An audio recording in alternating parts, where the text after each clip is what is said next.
Is scéim ile scoile I Gaelbhratach atá díre na múntairí, na páistí, na tiismóirí, fuair na scoile. Aon duine hagann sa isteach trí dúirt na scoile ina riire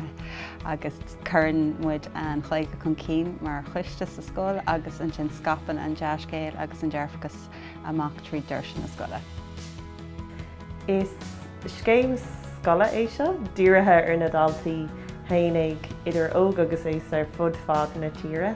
Is na daltaí héananig atá I bhaile ar an scéim agus iad san atá ag reachtáil na scéimas na scolanna éagsúla. Rud údach faoin scéim ná go bhfuil deis a gach éon dalta a bheith roinn páirteach ann. Is cuma mana bhfuil ach cúpla focail agat nó más duine le gaith go lífathú tá deis ann leis an scéim seo rudaí éagsúla a chur a bhaim agus a bhaint amach. Agus sin rud úntaach atá cloiste goin ó bhúntóirí thar na blianta is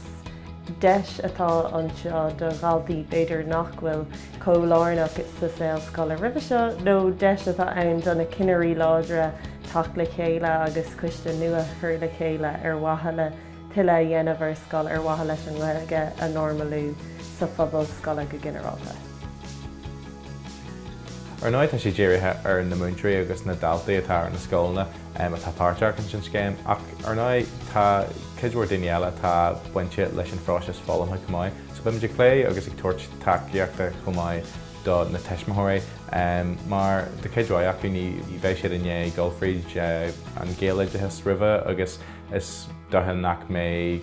cidhúir acu omlan compordach leis an Gaeilge agus tá muidirine an ar na main hóisiilta agus leis na hacuinní a chur muidirine ar fáil tá muidirine an hon takeíocht freachtaiciúil ó thaobh na Gaeilge a thabhairt dóibh. Tuisgur rud ile scoiletá an tá ról ag gach aine tá mar chuid den phobal in san rud seo. So chur gas an duine a hagan isteach chun rangan na CLG a dhéanamh leis na daltaí nó rúnaí na scoile nó feidí scoile agus na daoine seo atá mar chuid den phobal ach nach mííon ról múnteoireachta acu.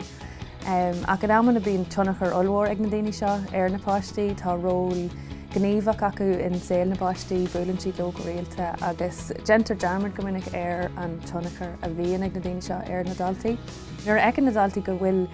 daoine mar seo sásta trí le bhainteas antanga úsáid nuair nach bhfuil éon brú orthú nó nuair nach gá dóibh. Feiceann siad gur féidir le duine bheith trí le bhainteas agus ar bhealach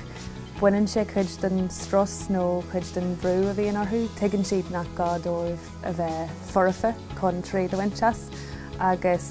ar bhealach tais acu don chuid is mó nach bhfuil focail Gaeilge ag na daoine seo nuair ecann siad iad san sort sásta a bheith gaiire fuú héin agus